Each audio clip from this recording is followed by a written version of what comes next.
Love story कहानी। मेरी उस बात को दिल से लगाकर बैठी हो। मेरा वो मतलब नहीं था। तुमको क्या लगता है हम सब तुमसे प्यार नहीं करते? मैंने उनकी आंखों में झांक कर कहा, सवाल ये नहीं कि आप सब मुझसे प्यार करते हैं या नहीं। सवाल ये है कि मैंने अपने को प्यार करना बंद क्यों कर दिया, अपने लिए सोचना क्यों बंद कर दिया, अपने को खुश रखना जरूरी क्यों नहीं समझा।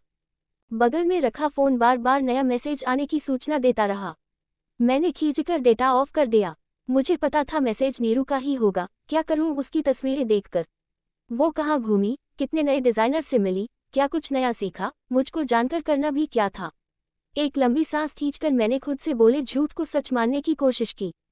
सच में मुझे कुछ नहीं करना था। मुझे कोई फर्क नहीं पड़ता। फर्क नहीं पड़ता तो क्यों बात बात पर आजकल आंसू आ रहे हैं? आंसू भी तो तब से ही आ रहे हैं जब से नीरू ने वो सब बताया है। नीरू यानी मेरी दूर की देवरानी। शादी के कई सालों बाद हमारा मिलना जुलना शुरू हुआ, वो भी तब जब वो मेरे ही शहर में रहने आ गई। मुझे उसके सवाल हैरान कर देते थे। अरे बैठिए न भाभी थोड़ी देर और, आप समय से घर नहीं पहुंचेंगी तो क्या शाम नहीं होगी? मैं खिसियाकर कहती, चाबी मेरे पास है। तुम्हारे भैया जल्दी आ गए तो बच्चे होंगे न घर पर? हाँ, लेकिन वो पढ़ रहे होंगे, बेमतलब डिस्टर्ब होंगे। वो हैरान रह जाती थी। उसको लगता होगा कि ये किसी दूसरी दुनिया की बातें हैं, जैसे मुझे उसका घर किसी दूसरी दुनिया में बसा लगता था। घर के सभी सदस्यों के पास एक एक चाबी रहती थी, किसी की दिनचर्या किसी के आने जाने से बाधित नहीं होती थी, और मेरे यहाँ बस मेरे एक के कहीं आने जाने से सब कुछ अव्यवस्थित होकर बिखर जाता था। उस दिन देर से घर लौटी तो कुणाल उखड़े हुए थे, दिन भर के थके घर लौटकर आओ तो पता चले मालकिन नदारद है। ये शब्द मुझे गुदगुदा गया था, मालकिन। मैंने मुस्कुराते हुए चाय का पानी गैस पर रखा। मालकिन के बच्चे घर पर थे, उनसे चाय बनवा लेते। जवाब में पति ने क्या कहा याद नहीं, लेकिन बच्चों के कमरे में कॉफी देने गई तो माहौल वहां भी ठीक नहीं था। क्या मम्मी, आप नीरू चाची के यहाँ जाती हो तो इतनी देर में आती हो? हम लोग यहाँ अकेले। मैंने हंसते हुए कहा, अकेले? तुम लोगों के स्कूल से आने के बाद निकली थी, वो भी तब जब ऑनलाइन ट्यूशन शुरू हो गया था, और देखो खत्म होने के 10 मिनट में तो आ गई। तो भी आप यहीं रहा करो आसपास। बच्चे ठुनक गए थे और मैं एक बार फिर अपने साम्राज्य पर इतरा उठी थी। सच ही तो है, महारानी ही तो हूँ मैं। मेरे बिना यहाँ कुछ भी तो नहीं होता। कभी कभी तो ये भी यकीन होने लगता था कि मैं न जागूं तो सवेरा नहीं होगा, और जब तक मेरी आंख न लगे रात का कालापन अधूरा ही रहेगा। सास ससुर दूर शहर में बैठे आशीर्वाद की झड़ी लगा देते, तुम तो हमारे घर की अन्नपूर्णा हो, देवी हो, तुमसे ही सब कुछ है। मैं नाराज होकर कहती, तब भी तो आप लोग यहाँ रहने नहीं आ रहे, अकेले रहते हैं। अब क्या बताएं बहू, जिस शहर में सालों साल रस लिए वहां से हट नहीं पा रहे, और अकेले कहाँ है, रिश्तेदार भी तो है यहाँ। उन्हीं में से एक रिश्तेदार की बहू थी नीरू, जिससे मेरा देवरानी जेठानी का रिश्ता भी था, सहेलियों का भी। शुरू में तो सब ठीक चलता रहा, समस्या पता नहीं कब दबे पांव आई और हम सबके बीच आकर बैठ गई। सच में हम सबके बीच। उस दिन नीरू घर आई तो चौंक गई थी। ये पेंटिंग से किसकी है भाभी? ये सब तो मैं बनाती थी पहले। मैं हंसकर टाल गई थी। वो गौर से देखती रही, अमेजिंग, आप कितनी टैलेंटेड है, और क्या क्या करती है?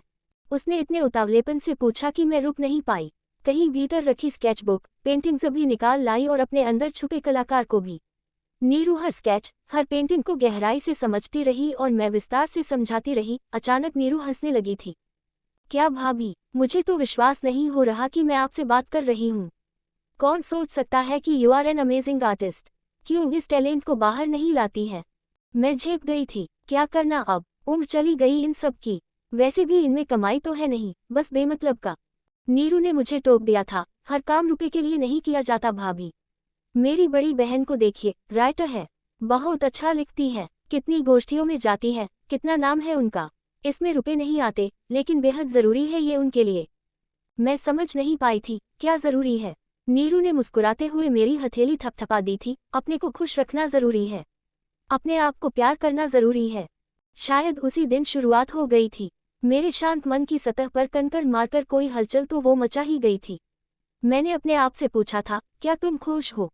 कोई कमी नहीं। अनगिनत जवाब आकर मेरे इर्द गिर्द खड़े हो गए थे, साथ ही कई सवाल भी।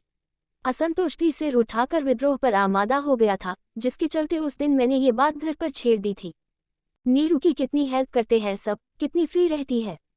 उसका हस्बैंड भी सपोर्टिंग है, बच्चा भी। एक हमारे यहाँ देखो, एक चाय का प्याला भी इधर से उधर नहीं होता जब तक मैं न करूं। मैंने एक दिन अस्त व्यस्त घर देखकर शिकायत कर ही दी थी।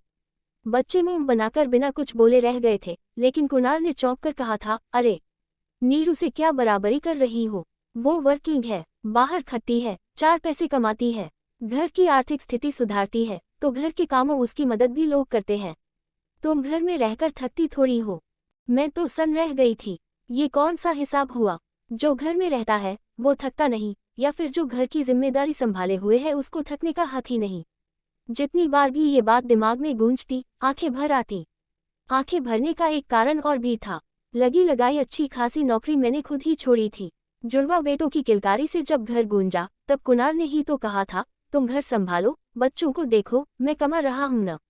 तुम घर पर रहोगी तो मुझे ज्यादा सपोर्ट रहेगा। पति पत्नी दोनों बाहर रहते हैं तो घर बिखर जाता है। सच ही तो था, घर संभलता गया, मैं बिखरती रही। बात केवल नौकरी छोड़ने की ही नहीं थी। पति बच्चे ही मेरी दुनिया का केंद्र बिंदु बन चुके थे। कहीं सहेलियों के साथ जाना हो तो मैं साफ मना कर देती। सोचती कि संडे को बाहर नहीं निकलूंगी, कुणाल घर पर बोर हो जाएंगे। शाम को कहीं जाना होता तो टाल जाती, ये सोचकर कि बच्चे घर आएंगे तो मुझे नहीं पाएंगे। सहेलियां हंसती भी, क्या यार, 16 साल के बेटे हैं, बड़े बच्चे हैं। कुणाल की बात से मन उस दिन खराब हुआ। अगले दिन थोड़ा संभला, फिर वापस धर्रे पर आ गया था। मैं खुद को समझाती रही, बात तो सच ही थी। नीरू वर्किंग है, कमाती है, मेरी उससे क्या बराबरी। वो कहते हैं न कि जब बेचैनी भीतर से फूटती है तो आसपास बहुत कुछ बदलने पर आमादा हो जाता है। समझ ही नहीं आता कि बाहर के बदलाव से बेचैनी बढ़ रही है कि भीतर की बेचैनी ही बाहर सब कुछ बदल रही है। ऐसा ही कुछ बदलना मेरे साथ भी तय था। उस दिन नीरू घर आई तो चेहरा चमक रहा था। आते ही गले लग गई, भाभी। आखिरकार वो दिन आ ही गया। रिजाइन करके आ गई है, जॉब छोड़कर। मैं हैरान थी, नीरू बेहद खुश। हाँ भाभी, बहुत हुआ वो सब। अब वो करूंगी जो मुझे करना पसंद है, जो सबसे जरूरी है। मैं समझ गई थी, मुझे देखकर ही प्रेरित हुई होगी। अब मेरी तरह घर संभालेगी, 100% समय घर में देगी, बच्चे पति में सब कुछ भूल जाएगी। एक बार दुख सा हुआ, बताओ जरा, अच्छी खासी नौकरी गृहस्थी के चक्कर में छोड़ आई, फिर मन के कोने में उभरी ईर्ष्या मुझे खुश भी कर गई। अब ये भी मेरी ही तरह है, नॉन वर्किंग। जलन क्या कुछ नहीं करवा सकती। मैं भी वही कर ही रही थी, खुश थी, मुस्कुरा रही थी। मेरे भीतर का बवंडर शांत हो चुका था। मुझे क्या पता था कि ये तूफान से पहले की शांति थी। उस दिन दोपहर में फोन किया तो नीरू ने बड़ी देर में उठाया, हेलो भाभी, कब से मिली नहीं, क्या कर रही हो नीरू? मेरे पूछते ही वो चहक कर बोली, वही कर रही हूँ भाभी जो अब तक नहीं कर पाई। फैशन डिजाइनिंग इंस्टीट्यूट में एडमिशन लेने आई हूँ। मुझे तो जैसे कट लग गया था। ये सब क्या था? मैं कुछ समझी नहीं नीरू। कल घर आकर बताती हूँ भाभी। आराम से हंसते हुए उसने तो फोन रख दिया था, लेकिन मेरी हंसी नदारद हो चुकी थी। इस दोपहर से उस दोपहर का समय इतना भारी कटेगा, मैंने सोचा ही नहीं था कि उसके आते ही मैं हड़बड़ा गई थी। तुम कहाँ एडमिशन लेने गई थी? तुम तो कह रही थी अब तुम आराम करोगी, मतलब घर संभालोगी। हड़बड़ाकर मैं पता नहीं क्या क्या कह गई थी। नीरू मुझे एकटक देखे जा रही थी। ये मैंने कब कहा था भाभी? मैंने कहा था कि अब वो करूंगी जो करना चाहती हूँ। पहले नौकरी गृहस्थी में फंसी रही, अब लगता है बहुत हुआ घर नौकरी। अब इधर फोकस करूं, घर भी सेट है, बेटी भी बड़ी हो गई है। मैं अवाक बैठी उसको सुनती जा रही थी।